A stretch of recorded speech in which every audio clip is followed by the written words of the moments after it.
예수님께서 지난주 우리가 본 말씀대로 하면 너희가 나를 죽이려 한다라고 말씀하셨죠. 이때에 이제 사람들이 자신들의 속마음이 드러납니다. 속마음이 드러났을 때에 우리가 예수를 죽이려 했는데 우리가 잘못된 거구나 하고 돌이키면 좋으련만 그들은 돌이키지 아니하고 오히려 이런 말을 하죠. 오늘 말씀 20절에 당신은 귀신에 들렸도다 누가 당신을 죽이려 하나이까 라고 말을 합니다. 유대인들이 예수님의 말씀을 듣고 그 말씀을 부인하기 없어서 지금 예수님에 관한 이야기가 네가 귀신 들렸다 라고 이야기를 합니다. 예수의 말씀이 옳다 그르다 말하지 아니하고 말씀에 관한 이야기를 하지 않고 예수님이 잘못됐다 인격적인 공격을 하려고 하고 있습니다. 여러분, 귀신 들린 것과 예수의 말씀이 틀렸다는 것은 같지가 않죠. 이들이 당신의 말이 틀렸소 라고 말할 수 있겠지만 당신이 귀신 들렸다 라고 하는 말은 어떻게 생뚱맞다고 볼 수가 있습니다. 그래요, 지금 유대인들은 예수님이 말씀하시는 것이 신앙적으로 옳다 그르다 라고 말하면 좋겠지만 이런 그렇게 논리적인 설명을 하지 않습니다. 논리적인 말을 해야 될 때에 종교적인 말을 하고 있죠. 다시 말하면 예수님에게 귀신 들렸으니까 당신은 종교적으로 신앙도 옳지 않다라고 말을 하고 있습니다. 여러분, 이런 일 정말로 안타까운 일입니다. 논리적인 말을 해야 되는데 논리적인 말을 하지 않고 종교적인 말로 대신하려고 하는 것은 정말로 옳지 않은 것입니다. 안타깝게도 오늘날 교회에서도 이런 용어를 많이 쓸 때가 있습니다. 귀신이니 또 사단이니 하는 말을 참으로 남용할 때가 많이 있습니다. 때로는요, 의학적으로 몸이 안 좋은 사람이 있습니다. 그런데 의학적으로 몸이 좋지 않은 사람을 향하여서 의학적인 진단을 받으라 라고 말하면 좋겠지만 그렇게 하지 아니하고 오히려 그를 향하여서 귀신 들렸다 라고 말할 때가 있죠. 여러분, 귀신 들린 것과 의학적으로 아픈 건 달라요. 근데 우리는 자꾸만 모든 것을 종교적으로 해석하려고 하는 경향이 적지 않습니다. 교회에서 교인들이 무언가 질문할 때에 그 질문이 논리적으로 맞느냐 틀리느냐 라는 것을 설명해야 되는데 그렇지 않고 귀신 들렸다 라고 말할 때로 적지 않습니다. 여러분, 정말로 귀신 들린 걸까요? 사단의 역사일까요? 물론 그럴 수도 있겠죠. 그런데 우리가 중요한 것이 있습니다. 노이즈 마케팅이라고 그러죠. 안 좋은 일을 해서 자꾸 입에 오르락 내리락 하다 보면 사람들은 어느새 그것이 옳다고 여길 때가 많이 있습니다. 귀에 익숙해지면 그것이 옳은 일이라고 여길 때가 있겠죠. 그래서요, 우리에게 필요한 것이 있는데 그것은 가급적 사단의 이름을 부르지 않는 것입니다. 우리는 자꾸만 알게 모르게 사단이 마귀가 귀신이 이런 말을 할 때가 적지 않습니다. 물론 그런 세력이 있죠. 그런데 제일 좋은 것은 무시하는 것입니다.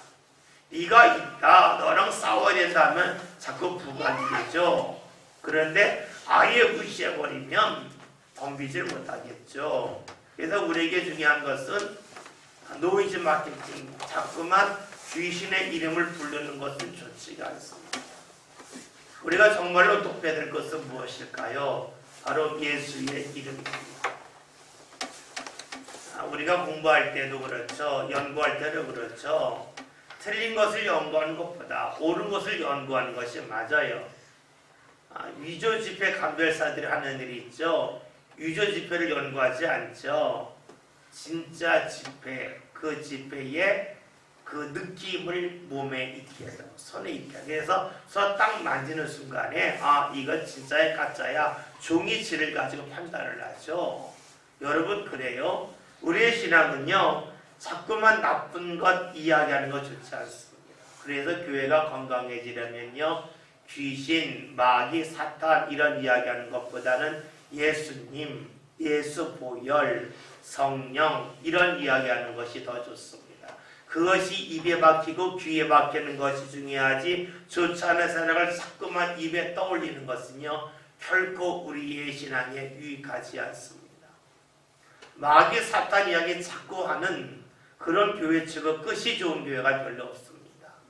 여러분 그래요. 우리는 자꾸만 예수 이름 찬양하고 예수의 보혈 자꾸만 기억하고 성령이 감동 사모하는 신앙이 그 무엇보다 소중합니다. 오늘 말씀을 보면은요 이런 것이 있습니다. 예수님이 그 앞자리에서 당신들이 나를 죽이려 합니다. 당신들이라고 이야기했어요. 그런데 사람들은 이야기하죠. 누가 당신을 죽이려 합니까? 예수님은 복수로 여러 명이 예수님을 죽이려 한다 그러는데 그들은 누구냐? 개인적인 탄수를 이야기하고 있습니다. 여러분 그래요. 죄인들의 특징이 있어요. 그것은 무엇이냐면요 많은 것을 자꾸 줄여나가려고 합니다. 축소시키려고 하는 그런 모습이 있습니다. 죄를 배기하지 않는 사람들의 특징도 있죠. 자신의 죄를 자꾸만 줄이려고 합니다. 뭐 그럴 수 있지. 내가 잘못한 게 뭐가 대단하다고 하면서 자꾸만 자신의 잘못을 줄여가려고 하고 있습니다. 죄를 축소하면 축소할수록 여러분 자신이 점점 옳다고 여길 수밖에 없겠죠. 그리고 그냥 뛰어 넘어가려고 할 때가 많이 있습니다. 그런데 여러분 이것은 반드시 문제 삼아야만 합니다. 많은 사람들이 자신의 죄를 작게 보지만 다른 사람의 죄를 크게 볼 때가 많기 때문입니다. 여러분 자신의 죄를 작게 보는 사람이 다른 사람의 죄를 작게 볼까요? 아니면 크게 볼까요? 우리가 논리적으로 본다면 자신의 죄를 작게 본 사람이 다른 사람의 죄를 작게 볼 것 같죠? 그런데 막상 그렇지 않습니다. 살다 보면은요, 자신의 죄를 작게 본 사람은요, 다른 사람의 죄를 크게 봅니다. 반대로요, 자신의 죄를 크게 본 사람은요, 다른 사람의 죄를 크게 볼까요? 그렇지 않습니다. 자신의 죄를 크게 본 사람은 다른 사람의 죄를 작게 봅니다. 희한하죠? 그래 정말로 그렇습니다. 논리적으로는 자신의 죄를 축소시키는 사람이 다른 사람의 죄를 축소시켜줘야 되는데 자신의 죄를 작게 보는 사람일수록 다른 사람의 죄를 크게 말합니다. 반대로 자신에게 죄가 많이 있다고 여기는 사람일수록 다른 사람의 죄를 작게 여깁니다. 왜 그럴까요? 바로 그것이 하나님 앞에서 멀어진 사람은 자신의 죄를 작게 봐요. 그러니까는요, 주의 사랑이 사라져서 다른 사람을 가혹하게 되어합니다. 반대로 자신의 죄를 크게 보는 사람 있죠. 누구일까요? 하나님 앞에 가까이 간 사람이죠. 자신의 죄를 크게 본 사람은요, 어떤 것이 있을까요? 내 죄가 크지만 주의 은혜가 더 커서 나를 용서해 주셨다, 이 마음이 커요. 그래서 자신의 죄를 크게 보는 사람은요, 다른 사람의 죄를 작게 봅니다. 여러분, 그래서요, 우리에게는 죄를 크게 볼 줄 알고 나의 죄를 줄이려 하지 않고 자꾸만 드러내며 주님 앞에 회개하는 사람이 다른 사람을 사랑할 수 있고 다른 사람을 감싸할 수 있습니다. 21절 말씀 다 같이 함께 보겠습니다. 다 같이 봅니다. 예수께서 대답하여 이르시되 내가 한 가지 일을 행하매 저희가 다 이로 말미암아 이상히 여기는도다. 아멘. 지금 예수님께서 유대인들이 예수님의 귀신 들렸다, 좀 이상하게 보고 있죠. 그 이유에 대해 말씀하시고 있어요. 내가 한 가지를 행했기 때문이라는 겁니다. 여러분 봅시다. 성경을 좀 넓게 볼게요. 지금 요한복음 7장은 예수님이 초막절에 예루살렘에 올라가신 말씀이에요. 그리고 예수님이 요한복음 6장에서는 6월절 때에 갈릴리에 계셔서 오병이어 역사를 일으키셨고 무리를 걸어가는 놀라운 일을 행하셨어요. 그리고 요한복음 5장을 보면 예수님이 명절에 예루살렘에 올라가셔서 베데스다 강에 있는 38년 된 중풍병자를 고쳐주셨어요.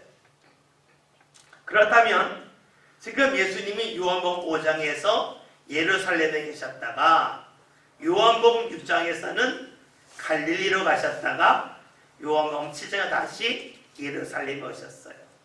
그러면 지금 예루살렘에 살고 있는 유대인들은 오병이어 역사를 몰라요. 듣기만 했어요. 그런데 이들이 기억하는 건 뭐냐면 요한복음 5장에 나와 있는 말씀, 예수님께서 베데스다 연못가에 있는 중풍병자 38년에 그를 고친 것을 기억해요. 그런데 예수님이 그를 고친 것이 언제였어요? 바로 안식일이었습니다. 그렇다면 지금은 초막절이고 요한복음 6장에서는 6월절이에요. 그리고 그 전에 요한복음 5장 또 명절이 나와요. 그렇다면 지금 약 명절과 명절 사이에 깨어있으니까 1년 정도 된 것이라고 볼 수가 있어요. 지금 유대인들은 1년 전의 일을 기억하고 있어요. 1년 전에 예수님이 행하신 표적을 기억하고 있고 그 표적이 안식일에 일어났다. 그러니까 예수님은 안식일을 범했다. 하나님이 원하시는 일을 하지 않았다. 라고 기억하고 있습니다. 그래서 이들은 예수님을 향하여 분노하고 있습니다. 1년 전에 그들이 느꼈던 분노가 지금도 이어집니다. 1년 전에 유대인들의 생각과 지금 이들의 생각이 똑같습니다. 이들이 예수님을 만났었습니다. 1년 만에 다시 만납니다. 그런데 이들의 마음은 지금이나 그때나 똑같습니다. 살펴볼 것이 있습니다. 신앙의 사람이 삶의 기준이 무엇입니까? 자신입니까? 하나님입니까? 하나님이죠. 신앙은 하나님 앞에서 자신을 비추어 보는 것입니다. 하나님 앞에서 자신을 비추어 보다 보면 자신의 삶 가운데 일어나는 일 중에서 과거에는 이해되지 않았던 것들 중에서 이해되는 것이 생깁니다. 다시 말하면 과거에 서운했었는데 지내놓고 났더니 서운하지 않고 감사하다는 것이죠. 여러 번 말씀드렸습니다. 1층에서 보이지 않던 것이 2층에 올라가고 3층에 올라가면 보이죠. 마찬가지입니다. 우리의 신앙이 성장하면 과거에 보이지 않았던 것들이 보여집니다. 일이 많이 졸린지 쓰든가 일어서든가 쓰지 아니면 내가 딱 보이는 데 자리에 앉아 이렇게 봐서 여러분 그래요. 신앙이 성장을 하면 보이지 않던 것들이 보입니다. 그러면서 자신이 변화가 되죠. 근데 유대인들은 1년 전이나 지금이나 전혀 변화가 없습니다. 1년 전에 비해서 지금 전혀 신앙이 성장하지 아니했다고 볼 수가 있겠죠. 하나님과 좀 더 가까워지지 않았다는 겁니다. 아니 오히려 하나님과 멀어졌어요. 그래서 예수님에게 과거에는 안식일을 범했다고 그랬는데 지금은 귀신 들렸다라고 하면서 더욱더 심하게 공격하고 있습니다. 왜 그럴까요? 이들이 하나님을 가까이 하려고 시도하였다면 이들의 믿음이 자랐을 겁니다. 그런데 하나님을 가까이 하려고 하지 않았습니다. 우리가 신앙생활을 하면서 신앙이 삶이 되느냐 아니면 형식이냐 하는 것을 꼭 부를 필요가 있습니다. 형식적인 신앙이라는 것은 맞다 하면 되는 겁니다. 흔히 하는 말로 도장 찍으면 되는 것이 되겠죠. 반면에 삶이 신앙이라고 하는 것은 어떻게 될까요? 자꾸만 하나님 앞에 나간다는 겁니다. 여러분 우리가 신앙생활을 하면서 무엇에서 기쁨을 구하십니까?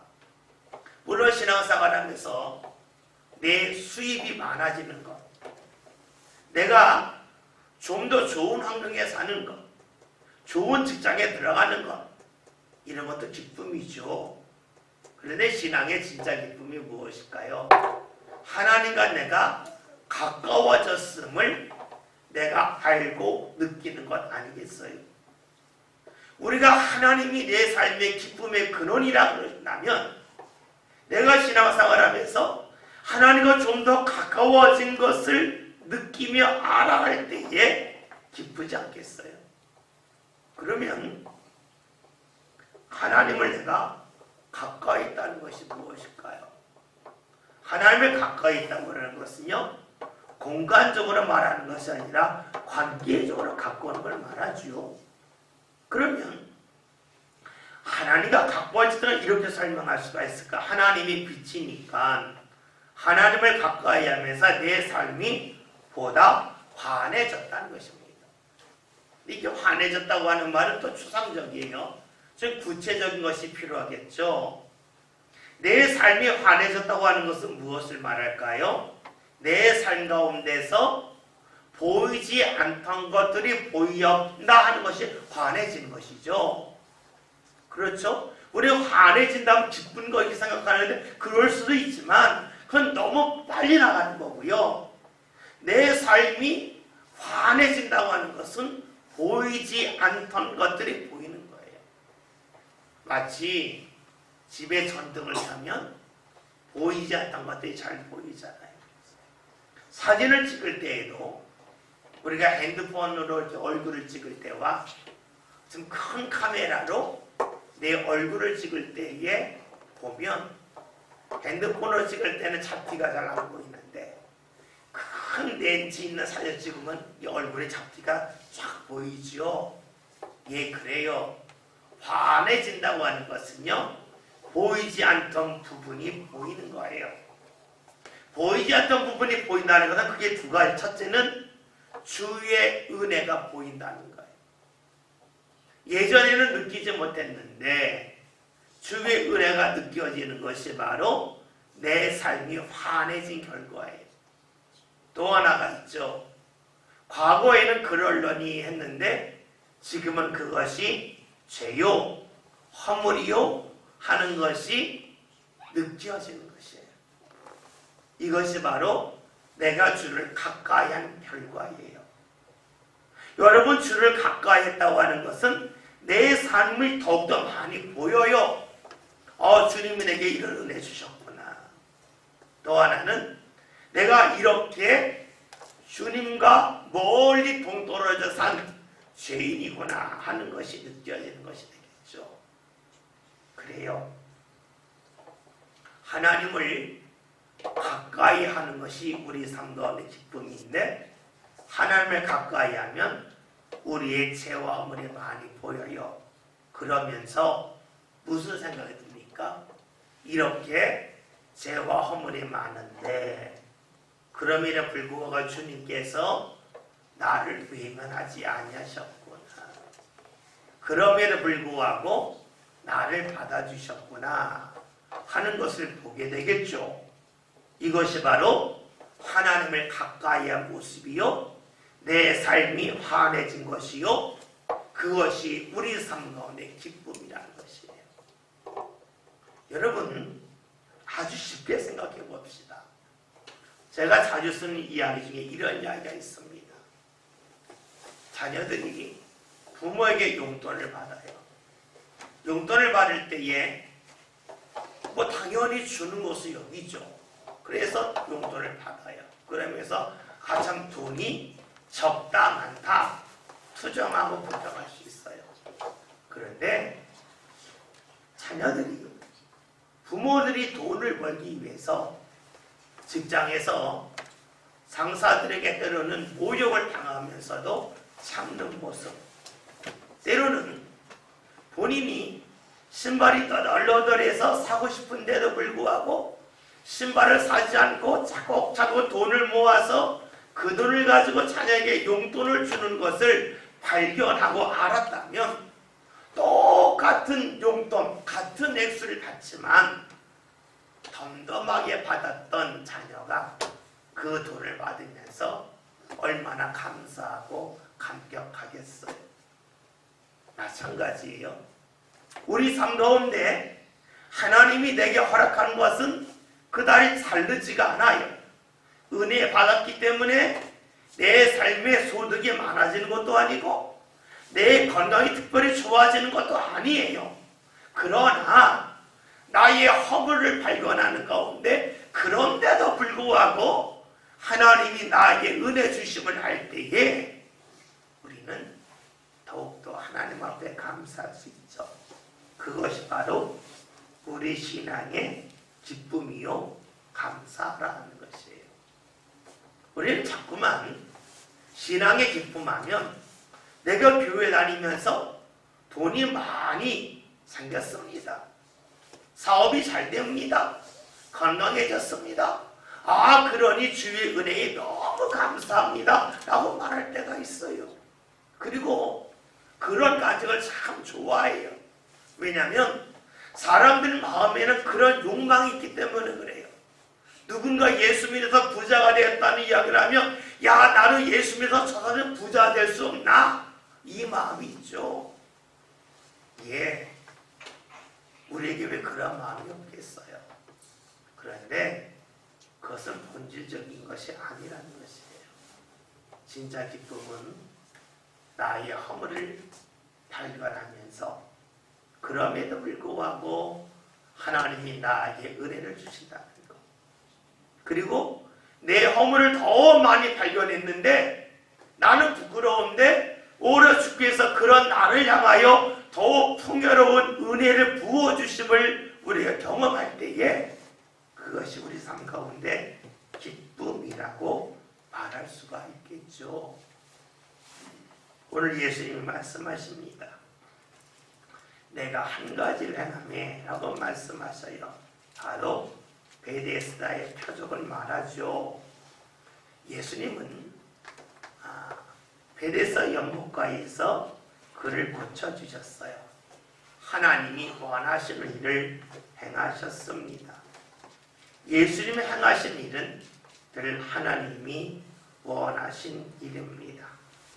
근데 사람들은 예수님이 하시는 일이 하나님께서 기뻐하시는 일이라 라고 생각하고 믿기보다는 예수님이 하신 일을 통해서 나에게 뭔가 좀 좋은 게 있나? 내가 좀 손해보나? 여기에 관심 가질 때가 무척이나 많이 있습니다. 그래서 나에게 무언가 이익이 되면 예수님을 주님이라고 고백하고 나와 맞지 않냐면 유대인들이 말했던 것처럼 예수를 향하여 귀신들이 졌다고 말하기도 합니다. 그래요. 예수님의 중심은 똑같습니다. 그런데 우리는 욕망 때문에 주님의 일을 우리가 그냥 받아들이지 않고 때로는 좋다고 때로는 서운하다고 하기도 하죠. 우리가 믿음을 갖고 있다는 것은 무엇을 말할까요? 주님이 행하시는 일은 나에게 유익된 일이라는 겁니다. 유익된 일 중에는요, 단맛이 나는 게 있고 쓴맛이 나는 게 있죠. 우리 음식 먹을 때에 음식이 맛있다, 맛없다 라고 말할 때도 있고 이 음식이 내 건강에 도움이 된다, 내 건강에 해롭다 라고 말할 때가 있죠. 그러면 이 음식이 내 몸에 건강에 유익하다라고 말할 때에 그 음식이 꼭 맛있지만은 않잖아요. 그 음식이 꼭 입에 탁 달라붙지만 않잖아요. 때로는 입에 쓰기도 하고 때로는 먹기 너무 힘들고 어려울 수도 있죠. 그러나 건강에 좋다 하면 사람들이 찾아요. 주님이 하시는 일이 그렇다는 거예요. 그것이 내게 유익되다는 거예요. 유익되다고 하는 것은 때로는 내가 고통스러울 수도 있고 내가 힘들 수도 있어요. 그러나 주께서는 그 일을 통해서 우리의 삶을 하나님 앞으로 이끌어 주시면서 우리를 유익되게 하신다고 하는 그 믿음이 필요하겠죠. 우리가 주의 일을 하는 것이 우리 신앙에 유익하죠. 그러나 유익하지만 때로는 힘들 수 있고 또 때로는 자존심이 상할 수도 있어요. 왜냐하면 다른 사람들은 안 하는데 자신만 하면 인간적으로 내가 뭐 부족해서 이걸 해야 되나 하는 마음이 들잖아요. 그래서 주의를 할 때에 모든 주의는 유익하지만 그것이 꼭 달갑거나 또 때로는 내 감정에 기쁨만을 주진 않습니다. 그러나 그것을 유익되라고 믿는 것이 신앙이 되겠죠. 22절에는 말씀을 함께 봅니다. 다 같이 봅니다. 모세가 너희에게 할례를 하였으니 그러나 할례는 모세에게서 난 것이 아니요 조상들에게서 난 것이라. 그러므로 너희가 안식일에도 사람에게 할례를 행하느니라. 아멘. 우리가 성경을 읽다 보면 이 글이잖아요. 글이기 때문에 때로는 이해가 잘 되지 않는 것이 있고 좀 앞뒤가 잘 안 맞는 것들이 있어요. 그럴 때에 우리는 성경이 틀렸다, 잘못됐다라고 등을 돌릴 수도 있겠고 때로는 그 말씀을 최대한 이해하려고 힘쓸 수도 있어요. 오늘은 그런 거예요. 예수님이 모세가 너희에게 할례를 행했다라고 말씀하지만 가르치고 보면 할례는 모세에서 하는 것이 아니요 조상들에게서 났다라고 말씀해요. 창세기 17장을 보면 아브라함이 처음으로 할례를 행하죠. 그런데 왜 예수님께서 모세가 할례를 행했다 말씀하셨을까요? 읽어보면 좋을 것 같아요. 이스라엘이 아브라함, 그 다음에 그 아들이 이삭이고 그 다음 아들이 야곱이죠. 야곱 때에 여러분 아시는 것처럼 12아들 중에서 요셉이 애굽의 종으로 팔려갔다가 총리가 되죠. 그리고 그 야곱의 가족들이 살고 있던 땅에 기근이 있게 되자 애굽에 가서 정착하며 살며 고센 땅에 살게 되죠. 그래서 애굽에서 오랫동안 삽니다. 그러는 가운데 이들이 애굽 문화에 익숙해지잖아요. 애굽 문화에 익숙해지면서 할례를 잊어먹는 것이 되겠죠. 우리가 여호수아 5장에 있는 말씀을 보면 이스라엘 백성들이 요단강을 건넌 다음에 여리고 땅 앞에 왔는데 하나님께서 여호수아에게 말하셔 할례를 행하라. 그래서 그들이 할례를 행하잖아요. 그래서 이들 수치가 굴러갔다 해서 할례 행한 장소를 길갈이라, 굴러갔다는 뜻의 길갈이라는 명칭이 나오죠. 잊어먹은 거예요. 그러니까 조상 때부터 행했지만 할례를 잊었는데 다시금 모세를 통하여 다시 기억되었다라고 생각하면 이 말씀을 나름대로 이해할 수가 있을 것입니다. 오늘 말씀을 보면 너희가 안식일에도 사람에게 할례를 행한다라는 말씀이 나옵니다. 여러분 봅시다.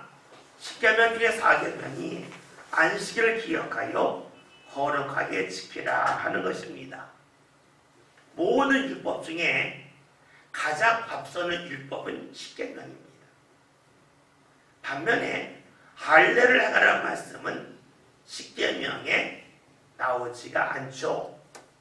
할례를 행하라는 말씀은 하나님께서 아브라함에게 주셨지만 모세를 통하여 그 말씀을 주신 적이 없습니다. 그러니까 그건 율법이 아니고 하나의 전통이죠. 근데 이들이 전통을 지키고 있습니다.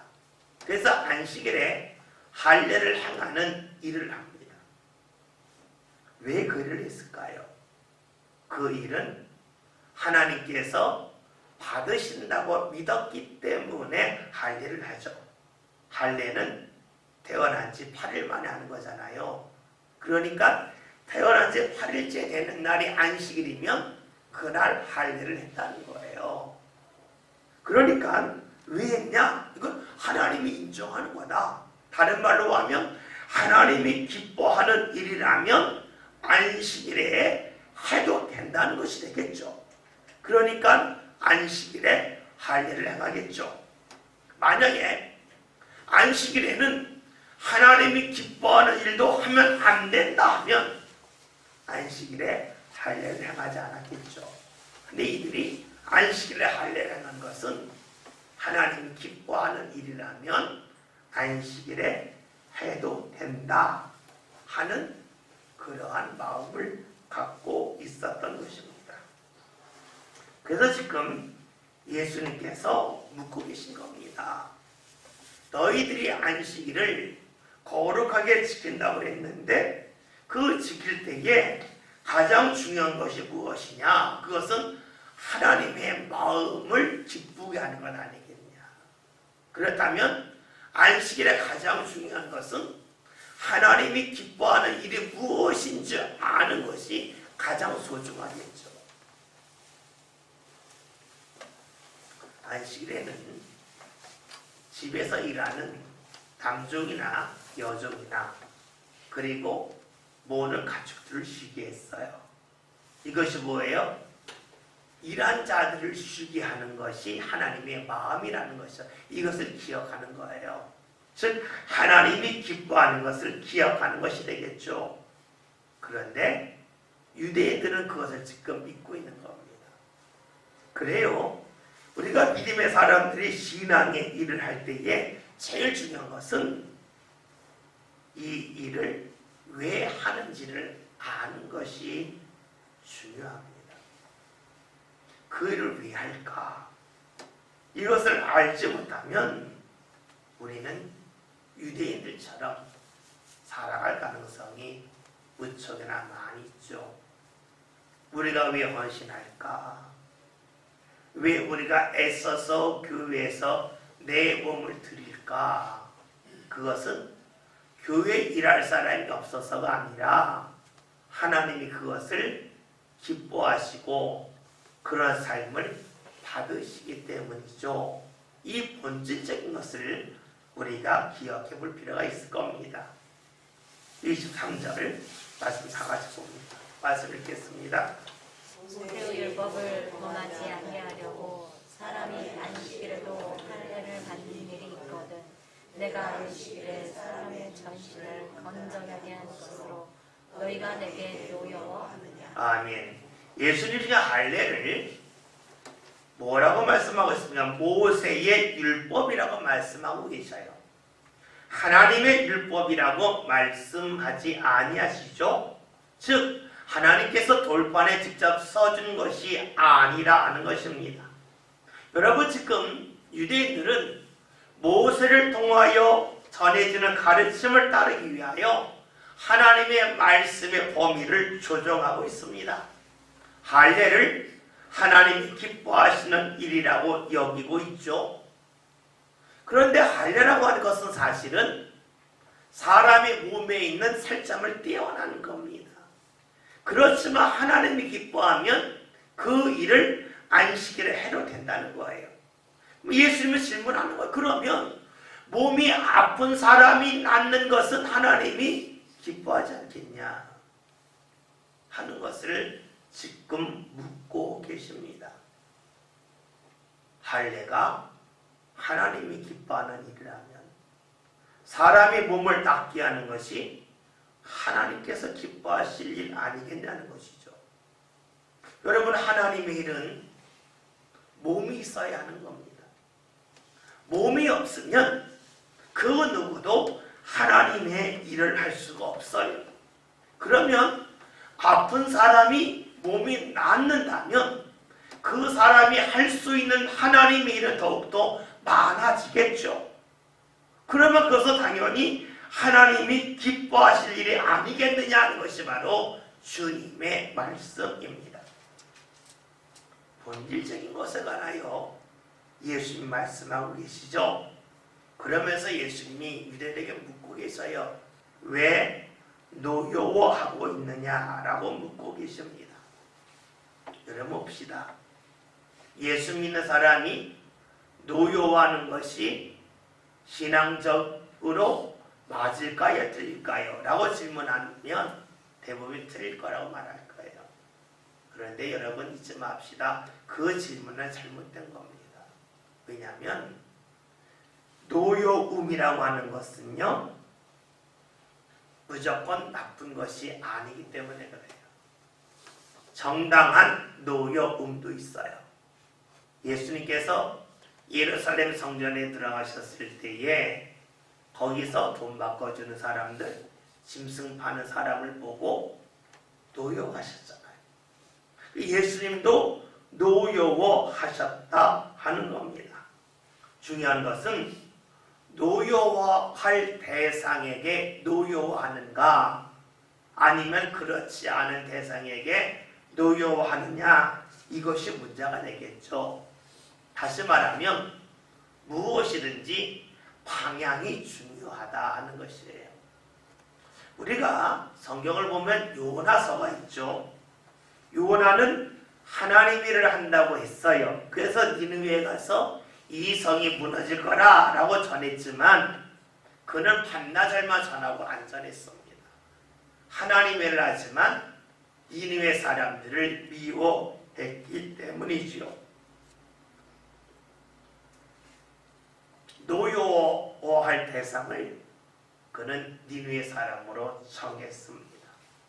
그의 중심이 하나님에게 있지 않았고 개인적인 감정에 치우쳤죠. 이것을 성경에서는 옳지 않다고 우리에게 알려주고 있습니다. 여러분, 우리가 노여워할 수 있어요. 그런데 그 노여움의 방향이, 대상이 맞느냐 틀리냐는 것이 그 무엇보다 중요하겠죠. 말씀을 24절 함께 봅니다. 다 같이 봅니다.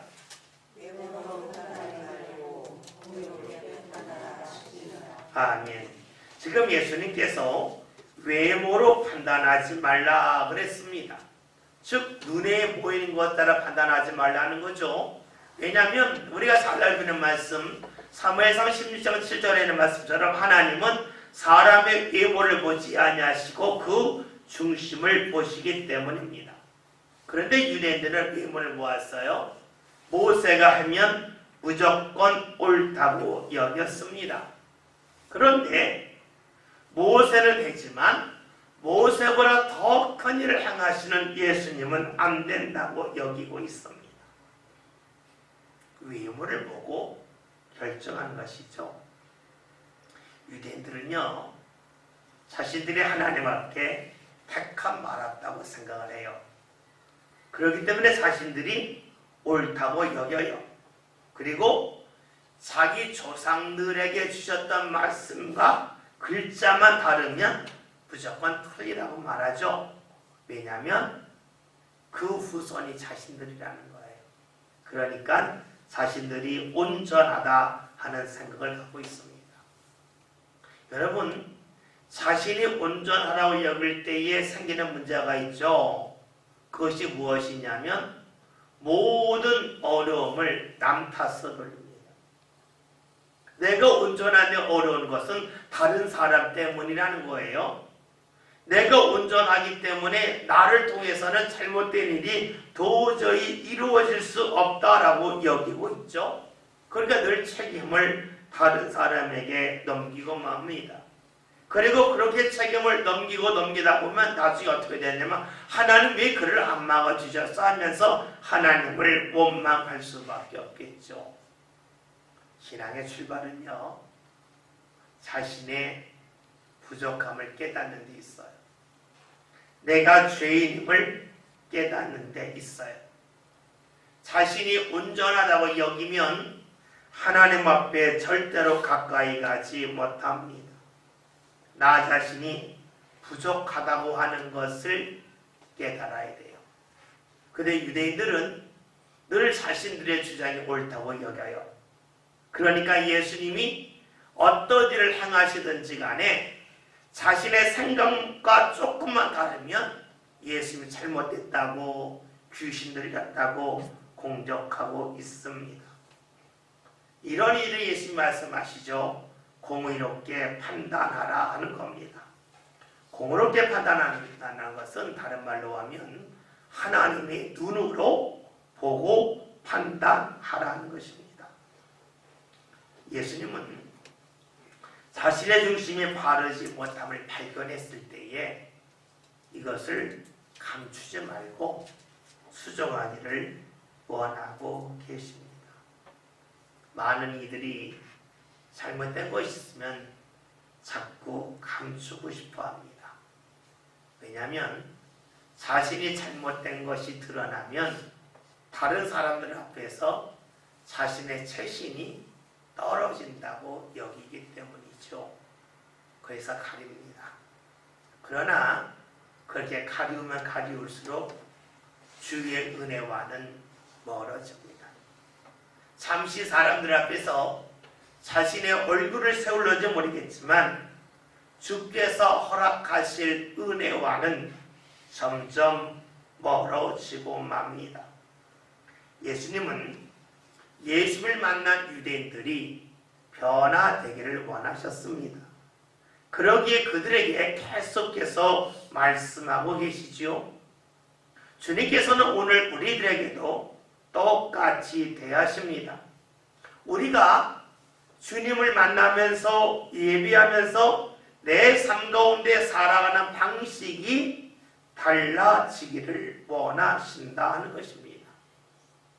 때로는 우리가 받은 만큼 돌려주고 싶은 마음이 들 때가 있죠. 아, 내가 당했는데 돌려줘야지. 그런 마음이 듭니다. 그런데 우리의 믿음이 자라면 이런 마음이 들죠. 그러면 내가 휘말리는 거지 하는 것입니다. 여러분 잊지 맙시다. 우리 신앙생활이 더욱더 주의 은혜를 사모하려 한다면 사람에게 집중하는 것을 우리가 내려놓아야 됩니다. 하나님의 은혜에 예민해질 필요가 있습니다. 여러분 혹시 빵을 먹어보면서 빵이 짜다고 느껴보신 적 있습니까? 빵이 달다고 느껴보신 적 있습니까? 아마 많지 않으실 겁니다. 빵을 먹으면서 다른 맛 다 있고 빵이 짤까 안 짤까 짠맛에만 집중하면은요 짠맛이 느껴집니다. 빵을 먹으면서 단맛만 기억하나 이게 얼마나 달까 그것만 딱 기억하잖아요. 그럼 단맛이 딱 기억이 납니다. 그런데 아무런 생각 없이 빵을 먹잖아요. 단지 짠지 모릅니다. 근데 짠맛에 예민한 짠맛만 생각하고 먹으면 짠맛이 느껴지고 단맛만 생각하면 단맛이 느껴집니다. 마찬가지. 우리가 이 세상을 살면서도 내가 하나님의 은혜에 집중해야지 하면 내 삶 가운데 임하는 하나님의 은혜를 느낍니다. 그런데 하나님의 은혜에 대해 집중하지 아니하면 하나님의 은혜를 받는다는 잘 못 느껴요. 마치 빵을 먹지만 빵이 짠지 단지 대부분 모르잖아요. 그러나 거기에 집중하여 생각하면 이거 짜네, 이거 다네, 바로바로 느껴집니다. 주의 은혜가 그래요. 그래서 우리가 사람에게 자꾸만 관심을 갖다 보면 빵을 먹으면서 짠맛을 생각해야 되는데 단맛에 자꾸 마음이 뺏겨서 짠맛을 느끼지 못할 수 있어요. 여러분, 우리가 신앙생활 하면서요 당한 거 돌려줘야지 하는 마음보다는 내가 하나님의 은혜 온전히 받아야지 그런 마음 꼭 가졌으면 좋겠습니다. 제가 청년들에게 자주 하는 이야기 했습니다. 세계에서 축구를 제일 잘하는 선수가 리오넬 메시라고 하는 선수입니다. 그 선수 연봉이 약 600~700억 됩니다. 연 600~700억. 엄청나죠? 그만큼 받아요.